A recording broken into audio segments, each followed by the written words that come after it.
Whiskey fam, sit down, grab a dram, and listen to the soothing sounds of your boy Whiskey One talk a little whiskey with you. We have some Taylor, that's right, some E.H. Taylor Barrel Proof in the house, so you need to stick around.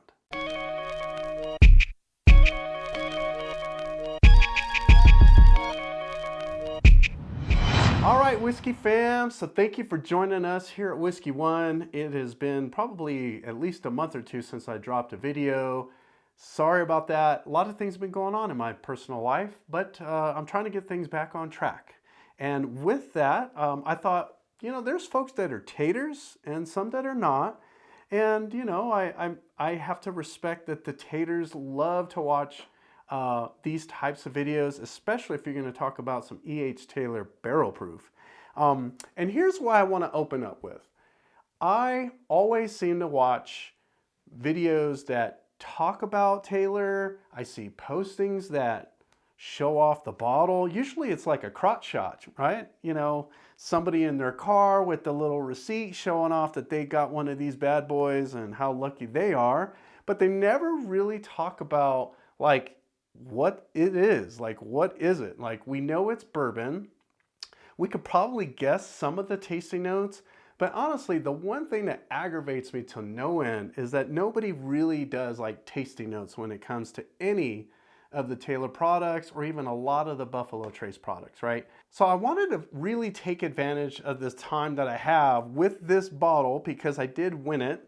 I will talk a little bit about that. But I wanted to actually be one of the few people that will crack one of these open, do the tasting notes with you, and then if you get the chance to get this bottle for yourself, maybe through a lotto or you earned enough points, whatever, you'll be able to decide, yeah, that's the one for me.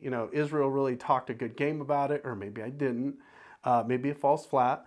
But either way, this is going to be a fresh uncorking. I really want to get into it, and then I'll drop some knowledge here and there.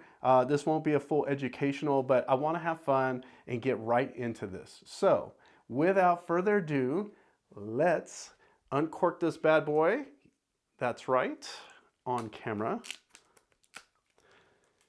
Now, I do have a single barrel that I've opened, one that I have not. I want to finish that one first. And then I have a small batch, but I have had folks that do have the barrel proof, and from time to time they'll share with me, but I don't know that they have this 129 proof gem that I have. Now, barrel proof Taylor, as you might imagine, may seem a little close to perhaps the other Buffalo Trace products that are out there. Yes, as a Buffalo Trace product, you might be thinking, well, they all have the same mash bill. Maybe they're all, because they're all made by the same company, maybe they're in the same warehouses. That is not true. This is made out of the OFC distillery, or the Old Fire Copper Distillery in, you guessed it, Kentucky. But what's unique about this is that this stuff is aged in the same warehouse that old Colonel E.H. Taylor made and designed himself. Speaking of Taylor, did you know that he's the guy responsible for the Bottled in Bond Act? And although this is not a Bottled in Bond bottle, or at least it's not on the label, he's the guy that is known for bringing Bottled in Bond whiskey to America, through laws, legislation, and just really making sure that we stop making stuff that had a lot of additives, a lot of crap, a lot of stuff that just really made you sick, even go blind. And so we have him to thank for that. And so, Buffalo Trace decided, let's have a bottle that, honors this guy. So without further ado, let's honor him by having a little sip. I'm going to get into the nose first. I did mention that this is 129 proof, so this is uncut, unfiltered, unadulterated. This is barrel proof, so the nose sort of jumped out at me. It definitely reminds me of bourbon that I love and enjoy. Lots and lots of caramel and spice on the nose. Yeah, it's got a good amount of spice. It feels complex too. Sure, you get those like soft wood tannins even for a barrel proof, but I'm getting a lot of caramel, a lot of chocolate, some black tea. You know, certainly it's not just spicy, but it's got a little bit of earthiness to it. So let's get into this and have a little sip for ourselves. Those of you watching, cheers.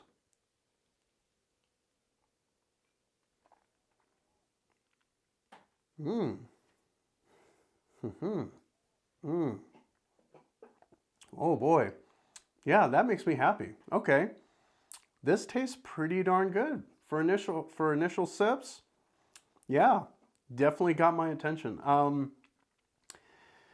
It's not every day that I will reach for a Taylor bottle. Like I said, I do have a single barrel, I have a small batch, but because of the non-availability in my area, and I'm pretty sure the non-availability in some of your areas, this is not something that I could just like fly through. So again, I wanted to be deliberate about opening this bottle. And oh boy, I feel like this so far is a treat. I'm already collected by, you know, the enthusiasm that this bottle brings when you have the chance to get it for yourself. But certainly, like, I'm already feeling that this was well worth the wait. But I'm gonna go back in for a second sip and actually dive a little deeper into these tasting notes because they are a little bit different than what you do get on the nose. More complex. So cheers again. Mm, mm, mm, mm, mm, mm-hmm. Yeah. Okay. Um, some of you, some of you have probably tried Stag. Maybe some Stag Junior, which is now George Stag or Stag. Even some George T. Stag, right? This reminds me of that. So if you've had, you know, good old Stag Junior, where it's got a lot of heat, a lot of cherry notes, this is going to remind you of that. Again, it doesn't feel unfamiliar. It doesn't have this like foreign territory to it. This is everything you kind of expect from Kentucky bourbon, especially Buffalo Trace. I almost always get spiciness, a spicy version of Kentucky bourbon. I can see why people really like E.H. Taylor. The single barrels are spot on. They're pretty good. The problem, again, is availability. Now this retailed for me, I think about 65 bucks, something like that. It was not expensive. I didn't go hunting for it. If I get the chance and I see it on a shelf, I'm gonna grab it, but I didn't exactly go out of my way to get it. It was part of a local bourbon club that they do like this like raffle or sorry, this draft at the end of every year. And with enough points, you know, you get bumped up or bumped down in the pecking order of when you get to put in for the bottle that you want. And so that's how I got this bad boy right here. Otherwise, I don't know that I'm going to be able to get this bottle anytime soon, especially now that I've not been buying as much whiskey either. So, but if I tried this blind and you didn't say anything to me about like who the distiller was, what the brand was, even what category whiskey this was, I would say that, man, I really like what's going on. It's got a lot of potency. It grabs your attention, like I said. This being uncut, unfiltered certainly is that, especially on the palate. Now, on the nose, it feels like a lot of other bourbons. It doesn't feel special in any way, I'll be honest with you. But I think the true magic of this bottle is when you sit down and actually start tasting it. For that reason, I think at a retail of 65, hell, I'll even pay up to 80 bucks for this bottle all day and every day. It is a great bottle. I'm going to have one more sip and I'll let you know my final thoughts and who I think this speaks to. So, cheers again.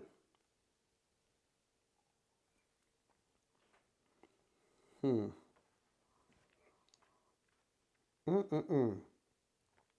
Wow.